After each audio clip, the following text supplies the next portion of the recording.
Welcome to the Women of Ambition podcast. I'm your host, Alyssa Calder. Today I'm sharing my interview with Paige Smathers. She is a dietitian and a business owner. It's long, so I cut it into two parts. In part one, we look at her career as a business owner and a dietitian and examine the bits that feed her as an entrepreneur, but also allow her to be an expert in her field. We talk about habituation, creativity slumps, setting boundaries, and being honest with ourselves and clients. And as always, we touch on imposter syndrome. That seems to just come up in every single one of these, which I love because I think we all need to examine it a little bit further. Next week, I will publish part two where we go into more about perfectionism and contributing to the world and opening the door for other people to also contribute. So here's part one. Enjoy. Hi, I'm here with Paige. Hi, Paige. Hi. Thanks so much for joining us today. Yeah, thanks for having me. Can you give us a little bio bit about yourself before we get started? Sure. So my name's Paige Smathers. I'm a registered dietitian and I own a private practice in Salt Lake City where we help people heal their relationships with food. So we're kind of the best way to understand our work is we're like therapists, but for nutrition. So we help people create healthy relationships with food, which is so fun. And I'm also the mom of two kids, and I have a dog and a cat and a husband, and we're just chugging along in this pandemic. It's been fun. That's great. So that's a lot of things. That's a busy life you have there. It is a busy life, but it's good. And like I work hard to keep it balanced, so it's not no one thing dominates too much, which is That's good. great. Yeah. So you are a business owner. So you're an entrepreneur for your dietitian business, correct? Yep. So I own the practice and I started, I founded, I guess is maybe the right word, the practice in 2014 when I had my second baby. And it's just kept growing since there. And we're kind of in this period of like almost stabilizing because it's been growing, which has been fun. But there's a certain point for me, at least, where I've just kind of found, okay, how can we automate? How can we stabilize? How can we not quite always be in this like more mindset, Yeah, definitely. Okay. I definitely want to come back to that. Zooming out on your life, we want to talk about what your ambition in life has looked for you, starting in your childhood and moving up. Do you identify with that word, first of all? Sure. Yeah, I do. I'm wondering what you mean when you say it so that I make sure that what I'm saying is what you're saying. So do you mean financially, or do you just mean like getting stuff done, or do you mean having big dreams, or tell me what you mean by the word ambition? So ambition to me are big goals that you are driven to achieve. And that can certainly be business and financial. But I think it is ambitious to want a family and to want children. It's ambitious to want a really healthy marriage. They're kind of goals that I feel stretch us and that we have to really push to achieve. And I think everyone is ambitious in their own way, but we all define it a little bit differently and it looks differently for each of us. I love that. Yeah. I mean, with that definition in mind, I would say I've always been someone who thinks a lot about things, someone who wants a lot out of the things that I do and, the endeavors that I engage in, like parenting and marriage and having a business and relationships and friendships. I've always wanted, not from like an exploitative place, but just from I believe in people and I believe in potential and I believe in connection and depth. And so in that way, yeah, for sure. I've always and will continue like as something I value as a person. Like I care that the people that I connect with, the things that I do are rich and meaningful and deep. And in that way, maybe you could define that as ambitious for sure. But yeah, as a kid, like just from the perspective or definition of financial or entrepreneurship, since I imagine that's what we'll talk about a lot here. When I was a kid, I'm no artist, but I used to color pictures and try to sell it to my neighbors. That was like my first foray into entrepreneurship, which is so funny. As if these old ladies in my neighborhood really wanted a picture from me that they had to pay a nickel for. But for me, I was like, yeah, I'm going to make money. Like I want to be independent. There was something in me that just wanted to figure out how do you make money and how do you create independence for yourself. I didn't have those words, but I knew that from a young age that was important to me. And it's been funny to kind of sit back and notice all the moments of my life where I really have kind of exhibited this entrepreneurship spirit that I'm seeing in myself now to this day, which is Mm-hmm. funny. It's kind of always been there. So I can totally relate to that. I think I tried to sell water to my neighbors when I was about 5. And why then when I was, not? exactly. And then when I was like 7 or 8, I was a dog watcher and, just moved up in the world from Yeah. there. So, What can I do? What skills do I have? What do people need? Where can I fill a gap? Right. That's how your brain was working. Totally. Mine too. Yeah. and it's interesting looking back because my parents weren't like encouraging that necessarily. Like I think they were supportive once I said what I wanted to do, but it's just like that internal drive. Like that's the Yeah. It's wiring.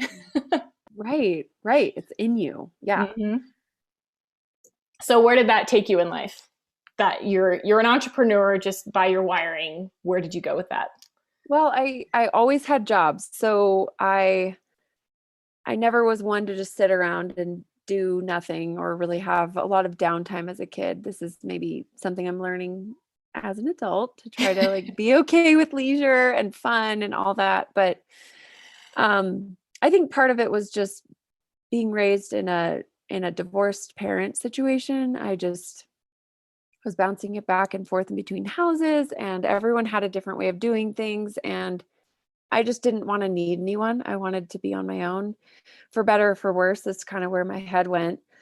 So I always had a job, but I was always kind of like, okay, I learned that job, but what's the next thing I can learn? What's the next skill I can get? So it was kind of this insatiable like skill building mode that I was in for a long time as a kid and as a teenager. And that actually kind of created some nerves for me as I decided to really buckle down and become a dietitian. I was like, will I really like that? Will I really want to do that forever?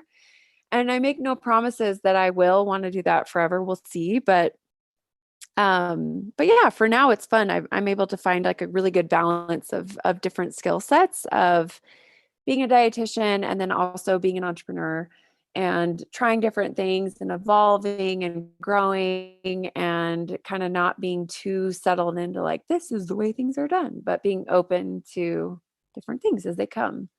So I think that spirit of evolution and of becoming and of trying new things and kind of being open to different ways of doing things or different ways of earning money or different ways of driving or creating value in my own personal and professional life. I'm open to that and I'm still open to that. It's fun to find new ways to feel fulfilled and I'm always learning, which is fun. I really enjoy that part of my job. That's really cool. Maybe I should be a dietitian because that sounds really great.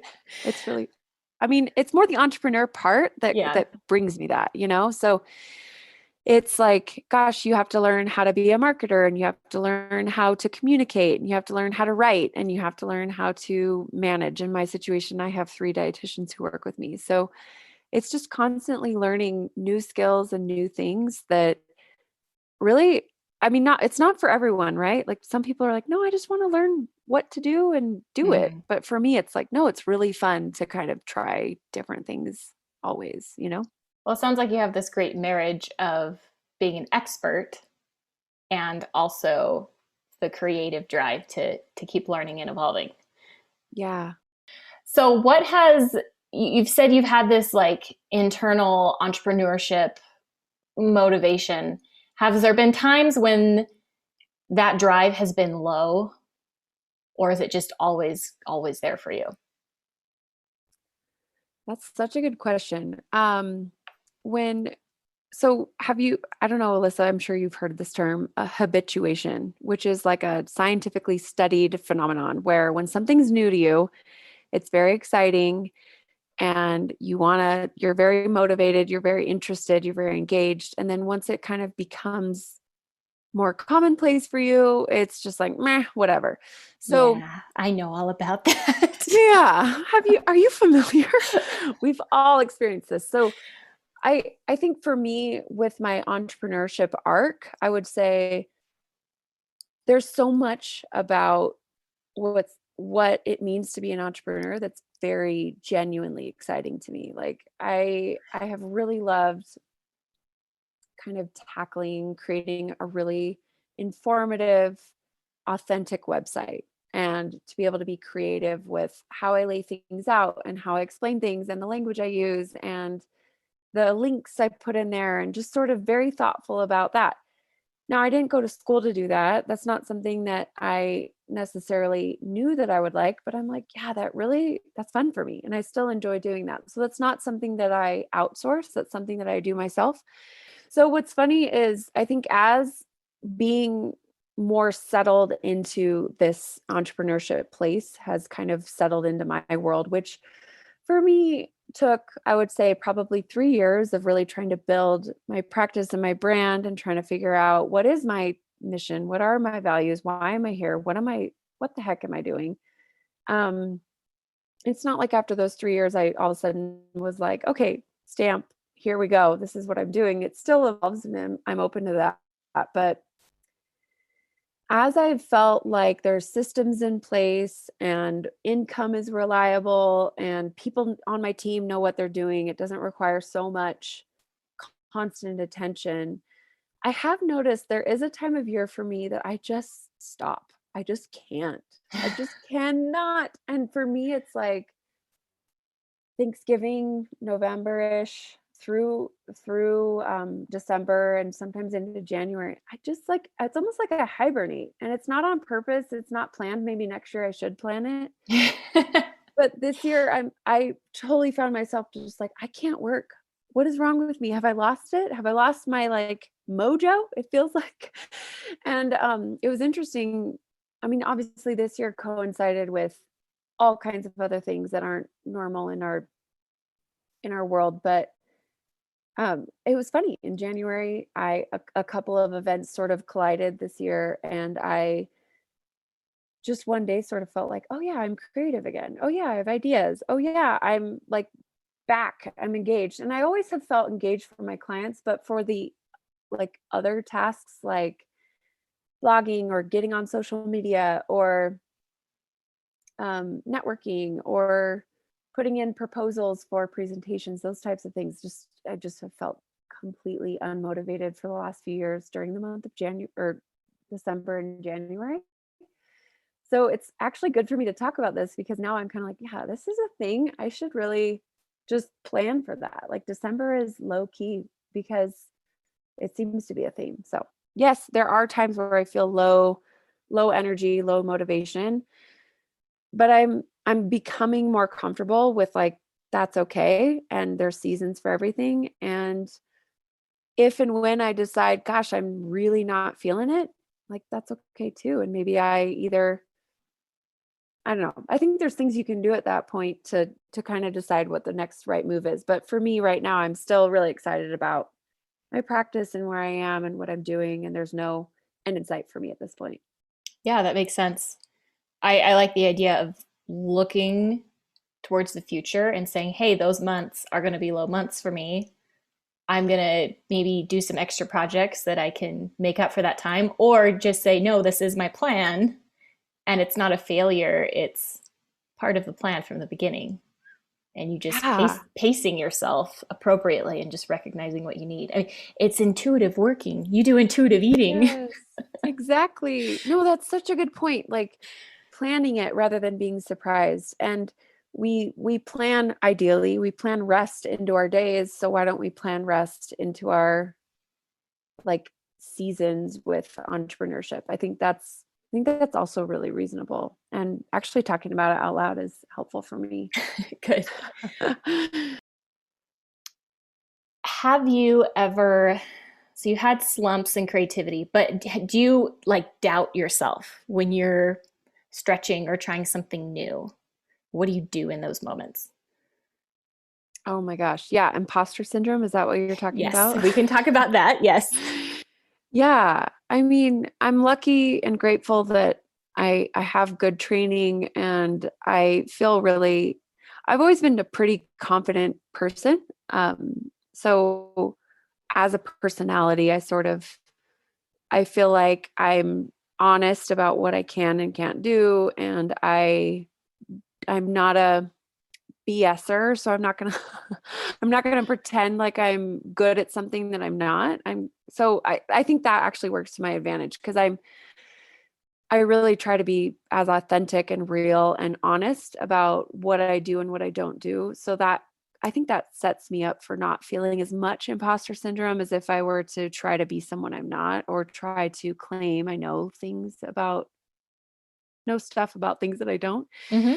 But yeah, I mean, especially so I actually kind of differentiate my actual real life work versus my online work. They feel very different. Like the one-on-one work I do with real humans that I really get to know, I don't really experience much imposter syndrome type stuff, but the online world is crazy. It's so hard. It's like there's just so much stuff coming at you. There's so many people trying to tell you what to do. There's so many people with formulas for what works and formulas for how to do things, and it's really easy to get sucked into that. And it's hard to have a voice. It's hard to share the stuff that you know, especially in my world. I have to be very thoughtful about language and about my audience and about how to express things in a way that's going to be helpful without being harmful. And I'm always Hmm. learning about my biases and the blind spots that gives me. So there are moments where it's really scary to talk online. It's really scary to kind of be a public person and to be out there, and I definitely doubt myself fairly regularly. Pretty much every time I try to talk online, it's like, oh, this is so hard. But I I have done a couple things to mitigate that. First of all, I just have a couple mantras like it's okay. I'm trying my best. And I realize how many real people are behind the screen. And yes, there's some people who don't like what I'm saying or it's not helping them, but I think most people like connect with me and feel like there's something to what I'm saying, and I just have to kind of trust that that's good enough and develop some thick skin for being online. So I think some of this is sort of looking at some of the assumptions underneath the surface of like, do I think that just because I'm online, I should be making everyone happy? If the answer is yes, then of course I'm going to feel like an imposter when people aren't happy or when I make a mistake. Hmm. But if I can look at that assumption and I can say, well, wait a minute, I don't believe that. Like, of course I'm going to make mistakes. I'm out here like, like so human. So of course I'm imperfect. Then it kind of allows me to be like, oh, okay, well, when someone calls me out or when I do something wrong, of course that's okay. And so I think for me, it's a lot of that type of work of just getting past the ego stuff Hmm. and really trying to get to sort of the under the surface, like, what am I assuming here? What am I working from? What are the assumptions or the thought processes that I'm working from that's sort of dictating how I feel about myself or dictating how I feel about being in this space? And I like to kind of disentangle that as I am dealing with my own internal dialogue with those types of things and just kind of say, well, do I believe that? When I get down to the belief, I like to ask myself, is that real for me or is that not? And sometimes it's like, oh, that's bogus. I don't believe that I should make everyone happy. Like that's impossible. And then I can kind of say, okay, well then I'm letting that one go and it's okay that people are bugged with me or I'm saying the wrong thing. And I want to learn and I want to do better, but I can't be mad at myself for making a mistake. Yeah, I love that. I know a lot of what you end up doing in your sessions is turning a lot of the cultural expectations on their head. And so I think you probably end up doing like a lot of like therapy type work with clients and helping them kind of get to who they are as at a core instead of who we're being told we should be. And it seems like a very easy application to this entrepreneurship side where you're getting all this information all the time, how to be successful, what it looks like, and you can actually just apply that inwardly. For sure. I love that. That is my favorite part of my job, Alyssa. Like, I love that. So if I just had to talk about carbohydrate, fat, and protein all day, I would not still be a dietitian, because honestly, like, I love science, but it's not that interesting and it's not that helpful. So what is really exciting to me is teaching people skills that then they can use in other realms of life that are also really important to them. So yeah, what you just said there of like learning how to challenge certain assumptions, or to be mindful of your own inner dialogue. If that Mm-hmm. if you learn that because you're struggling with food, great. Like, not fun to struggle with food, but then it teaches you the skill that then you have to, or then you can apply to other areas of life, which I think is, it just puts meaning and purpose to the struggle with food that often feels superficial, or kind of like, why can't I figure this out? What's wrong with me? And when you start to be like, wait a minute, this is a window into a better way of living and a better way of approaching things, it's just a lot more hopeful. And I like that about it. Yeah, I have kind of this life philosophy where I came to this earth and I wanted to learn certain things. And so I've learned them different ways. So one of those ways could be struggling with food, or I've had miscarriages and I've had chronic illness and some of these things. And they're awful and they're terrible, but it's been a vehicle for me to learn humility and self-care and to speak up for myself and be my own advocate and all these things. And I might have been able to learn them a different way, but it helps reframe that hardship and say, okay, I'm learning to take care of myself, but I'm also learning these skills so that I can go and thrive in the rest of my life. It helps me have Yeah, gratitude in those moments.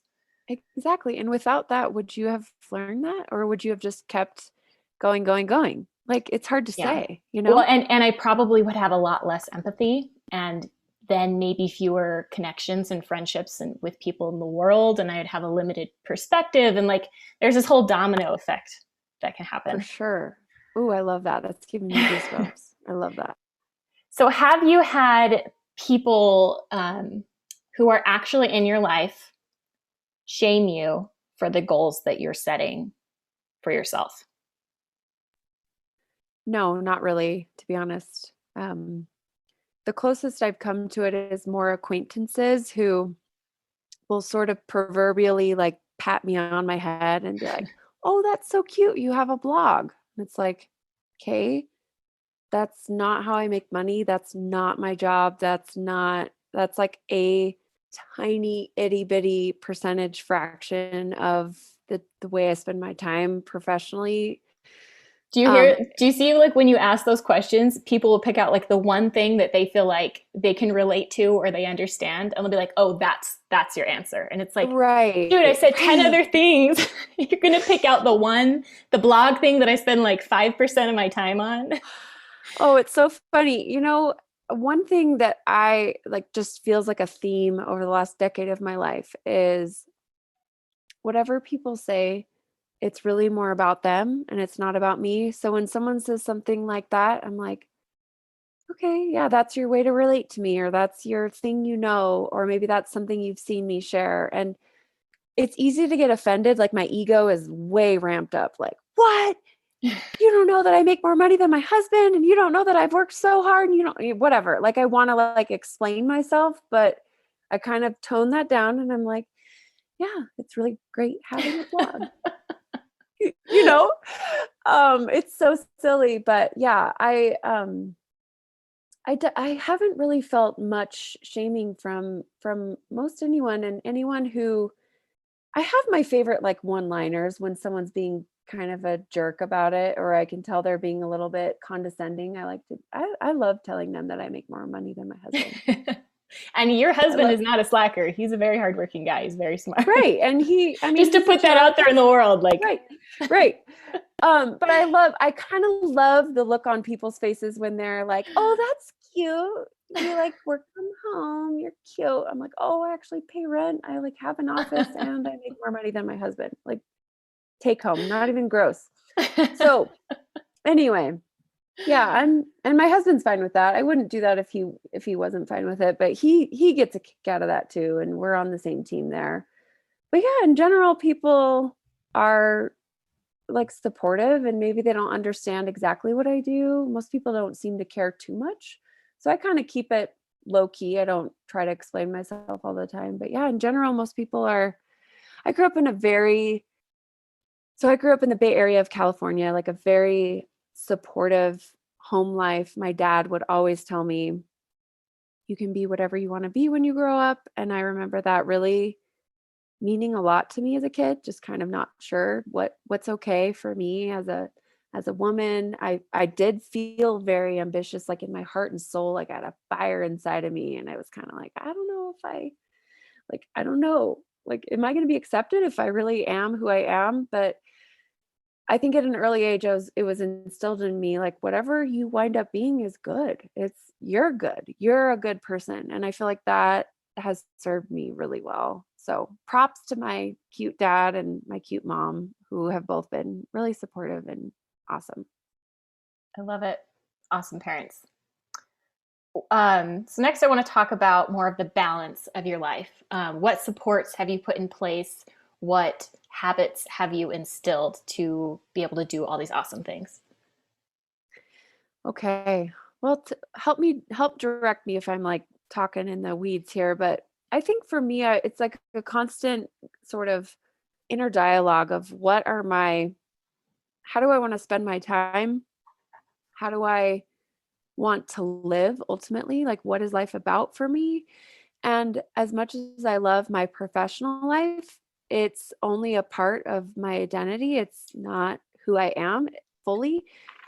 So for me, it's about, I want to be able to look myself in the mirror and be like, "Okay, you're doing a good job. You're a good person. You're trying your best." I want to feel good about me.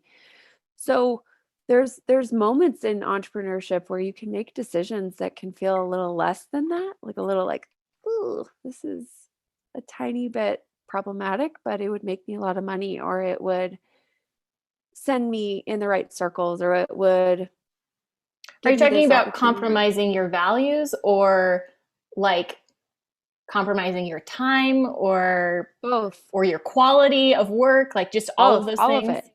Yeah. I mean, and if I need to get more concrete, I can.